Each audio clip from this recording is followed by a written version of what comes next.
ये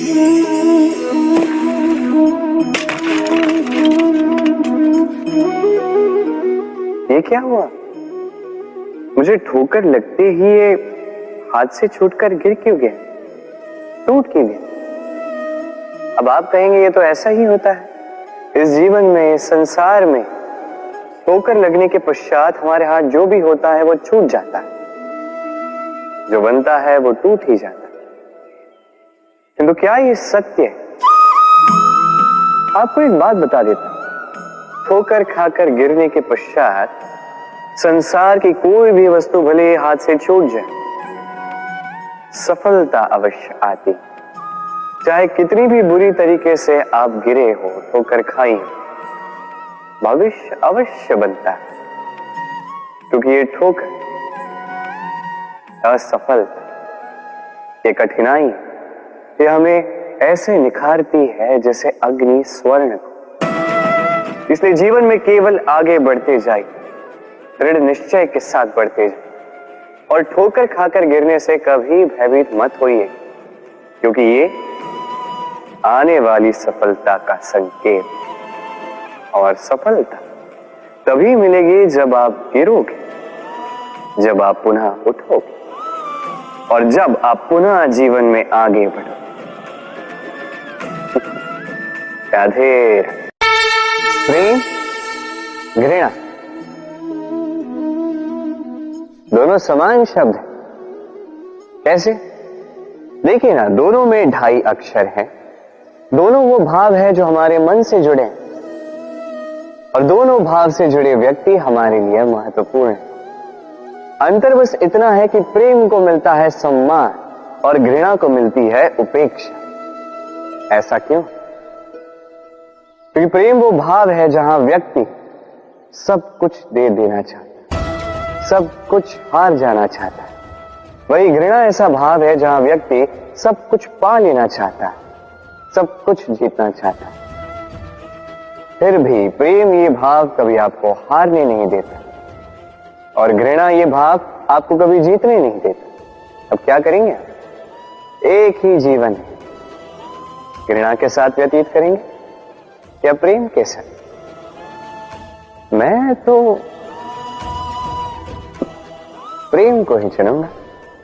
राधे राधे। सूर्य किसी के लिए ऊर्जा दाता ईश्वर, तो किसी उल्लू के लिए आग बनकर देने वाली प्रकाश पुंज। नदी किसी के लिए प्यास बुझाने का स्रोत, तो किसी के लिए बाढ़ बनकर विनाश कर देने वाली विपदा। सागर किसी के लिए खारे पानी का भंडार, तो किसी के लिए अनंत जीवों का सार। प्रश्न यह है कि हर एक व्यक्ति के लिए किसी भी भाव या वस्तु की परिभाषा भिन्न क्यों होती? जो किसी के लिए विष, वो किसी के लिए अमृत क्यों? जो किसी के लिए अमृत, वो किसी के लिए विष क्यों? उत्तर सरल है। हम वस्तुओं को या भावों को वैसे नहीं देखते जैसे वो होते हैं। हम वस्तुओं को या भाव को वैसे देखते हैं जैसे हम होते हैं। अब इसका निवारण क्या? स्वयं को शुभ कीजिए, सब कुछ शुभ हो जाएगा। राधे राधे। चलिए एक प्रश्न करता हूं। किसी व्यक्ति से पूछिए, क्या वो मूर्ख, आलसी, अविवेकी, असफल इन नामों से स्वयं की पहचान करवाना चाहेगा? नहीं। किसी से पूछिए, क्या आप मूर्ख हो? नहीं। आप असफल हो? नहीं। अविवेकी हो? नहीं। अब बताइए, क्या आपने मूर्ख या असफल बनने के लिए कभी जीवन में एक अच्छी योजना बनाई है? उत्तर मिलेगा नहीं। क्योंकि कोई भी योजना नहीं बनाई जा सकती जिससे आप मूर्ख या असफल बने। व्यक्ति मूर्ख या असफल तब बनता है जब वो योजना ही नहीं बनाता। देखिए, छोटा सा जीवन, इसे नियोजित करें ताकि अधिक से अधिक लोगों को आप जोड़ सके, अधिक से अधिक प्रसन्नता पा सके, अधिक से अधिक सफलता प्राप्त कर सके, अधिक से अधिक लोगों का मार्गदर्शन करके उनका कल्याण कर सके। असफल रहकर घर पे बैठने से अच्छा ही है कि आप एक योजना बनाकर असफल हो, क्योंकि तब आपके पास एक और विकल्प होगा, एक नई योजना बनाने का, उसे साकार करने का। क्योंकि कोई न कोई योजना तो होगी जो आपको आपके लक्ष्य तक पहुंचा दे। क्यों? राधे राधे। सत्य और असत्य दोनों में अंतर क्या है? अंतर है तो केवल अ का। अब अ से होता है आरंभ, अ से होता है अंत।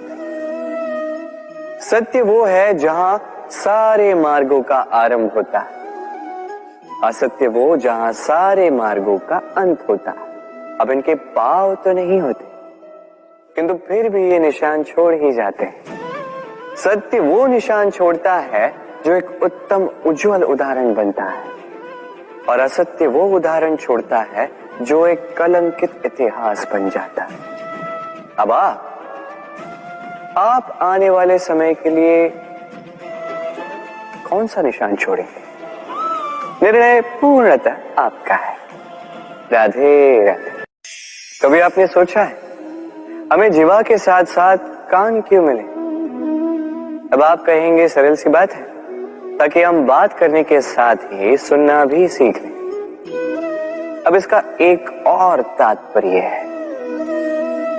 पहले मुझे बताइए, स्वयं की प्रशंसा सुनना किस किस को अच्छा लगता है? सभी को अच्छा लगता है। अब यही है सार। यदि इन कानों से आप स्वयं की प्रशंसा सुनना चाहते हैं तो सर्वप्रथम इस जीवा से दूसरों की प्रशंसा करना सीखें। अब प्रशंसा के विषय में एक अत्यंत महत्वपूर्ण बात आपको बता देता हूं। कभी किसी की प्रशंसा यदि आप करते हैं तो सर्वप्रथम उस व्यक्ति का उत्साह बढ़ जाता है। तत्पश्चात स्वयं यदि झांक कर देखें तो इस मन में भी संतोष और प्रसन्नता आ जाती है, और एक बार ये मन प्रसन्नता से भर जाए, तत्पश्चात कोई प्रशंसा करे या ना करे, कोई अंतर नहीं पड़ता। इसलिए सदैव दूसरों का मान करें, आदर करें, उनकी प्रशंसा करें, प्रसन्नता बांटें। जिनमें जो भी अच्छाइयां हैं उन्हें बताएं, उन्हें स्मरण करवाएं कि वो भी अच्छे हैं, उनका उत्साह बढ़ाएं, वो जीवन में आगे बढ़ेंगे और ये जीवन आपको कभी पीछे नहीं रहने देगा। राधे राधे।